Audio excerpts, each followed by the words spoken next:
These AI influencers are bringing in a bag. I'm gonna show y'all how to spot the difference between a real person and an AI generated video, and then I'm gonna also show you how these videos are being created, just in case you want to bring in a little bag for yourself. I've been fooled a few times. Some of these AI generated influencers look just like me and you. For instance, check this video out. Step 1, don't be dumb like me and glue your eyeballs shut. Use the damn mirror, not your front cam. Step 2, pray. These tweezers do not got my back today. These AI influencers are creating tutorials, doing mukbangs, even selling products. Like, for goodness sake, they're even scamming people. On the latest trends I've been seeing around New York. It's been very hard for a lot of people to tell the difference, but all those videos you just seen are AI generated characters. Now, some of them is a dead giveaway. I seen one video on TikTok where the girl was eating lava as the mukbang.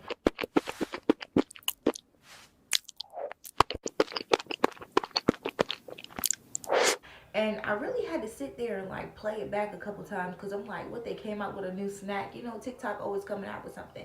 But it's certain things and certain glitches that allows you to see that it's AI generated. For instance, whenever someone is eating something in the mukbang, you can almost always tell because whenever they eat the food, it always reappears back on the plate, or it reappears back on the fork somehow. You can even tell with the hands because sometimes the hands glitch and they'll like disappear mid video, or even like turn into weird shaped objects. You can also tell by like the mouth when they're speaking, the lip sync isn't always on point.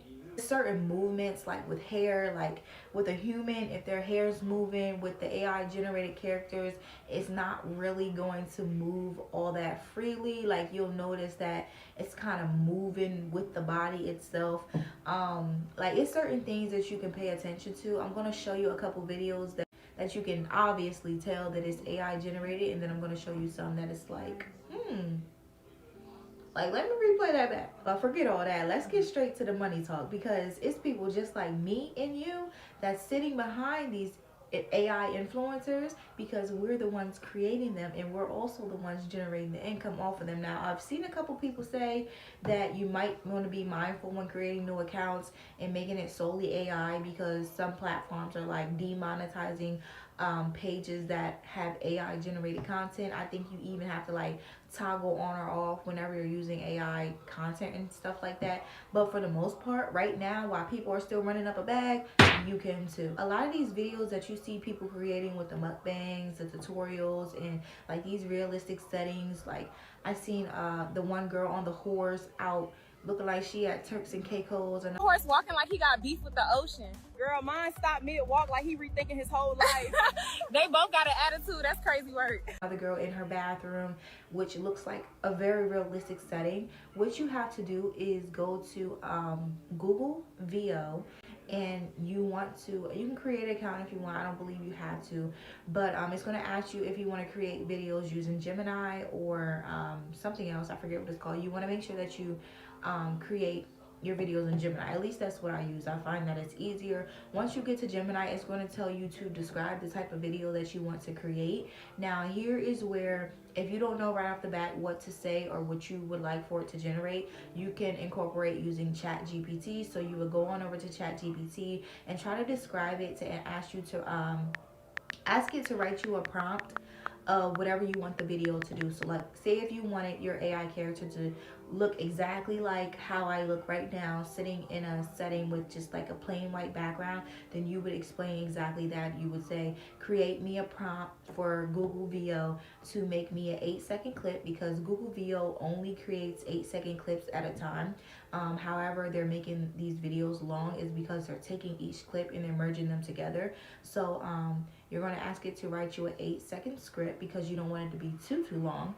And you can say anything like, make me an African American woman with deep wave curly hair, sitting in a really realistic setting such as a bathroom or a bedroom, with a white background, blinds in the back, a candle in the window.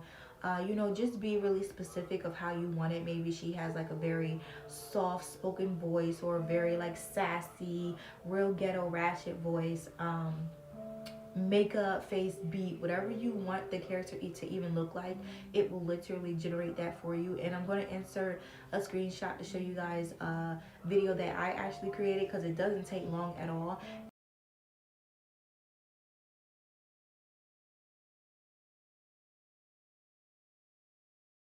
And yeah, with Google VO, you only get like 3 free prompts that you can use in a single day. It resets every 24 hours. But again, if you don't like it, I would just suggest like creating your video and putting it out there just to see how well it does.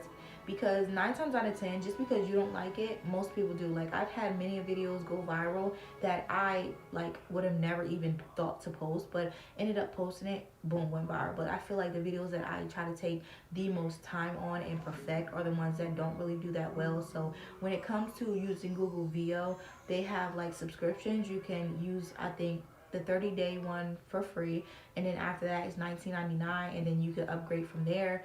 But just your first 30 days, I would say just use it and create as many videos as you can to get as much content as you would like, and then produce those videos and see how well they do. And then eventually, if those videos do start to make you an income, then you could eventually pay for these subscriptions to continue making the content. However, like I stated, you would go to ChatGPT and you would put in the description or ask it to create your description of someone doing anything, whether eating, driving a car, riding a bike, and it will literally cover the bases for you. So you don't have to do much besides just download the video and re-upload it to whatever platform you would like. I did go ahead and create myself an account just to see how well it would do, and y'all, my first 7 days of uploading my AI generated content, no one knew it was me. Of course, I just used the characters that I was generating from Google VO. And y'all, my page got monetized within like that first week. I kid you not. Like, when I tell you that these videos perform very, very well, especially if you can narrow down exactly how you want your character to look, you can even get it to create the same character for you over and over again. Like, it doesn't even have to be different characters. It works, you guys. And if it doesn't, I would just say continue to post. Just keep on posting. I do understand that there's a lot of people out there that is completely against using ChatGPT, using AI generated content, because a lot of people feel like that we are the ones making it a lot harder to tell the difference between these characters, because the computers are pretty much learning from us as humans, and the more that we allow ChatGPT to learn what we expect from it, then the better it is going to be able to critique the issues that we can tell that it's having as humans, if that makes sense. So whenever we find like glitches in videos and then we say, oh no, not like this, we need the character to move like that, that's pretty much training the computer to act more human-like. And I'm not gonna lie, it is a little scary, only because we're already at that point where people can barely even tell if they're watching humans or not, and a lot of people are being fed false information. You know, it's a lot of people out here acting as news reporters. Like, I've even seen this trend going around on TikTok about Trump having 4 days to live. I don't even know if that was true or not, but it is getting very scary. Like I said, for me, I create content for fun. You know, it's just something entertainment for me. I don't feel like I would put any kind of information out there that I know is not of good use or beneficial, or simply just entertainment. So I'm not, you know, recommending that anybody gets on here and uses this platform for anything other than, you know, entertainment purposes. But I mean, to each his own. But yeah, I do read the comments and I see a lot of people say things like, you know, this has got to stop. Y'all have to get back to being humans again. Like, stop allowing technology to take over. I get it. Like, I completely get it. But honestly, like, when people are out here bringing in thousands of dollars, I feel like, why not? Why not hop on the train? It's enough money out here for all of us, and it's not like it's illegal. Like, it's free. Most of this stuff is free for us to use, just like getting on YouTube. YouTube is a very educational platform. Anything you want to learn, you can get on YouTube and find out, and that's pretty much what I'm here to do. Try to teach the ones who do want to make like an additional source of income, because really, you guys, it's really not that hard. All you got to do is put in a little bit of time and be consistent. But yeah, let me know you guys' thoughts on these AI influencers and if you were able to tell the difference.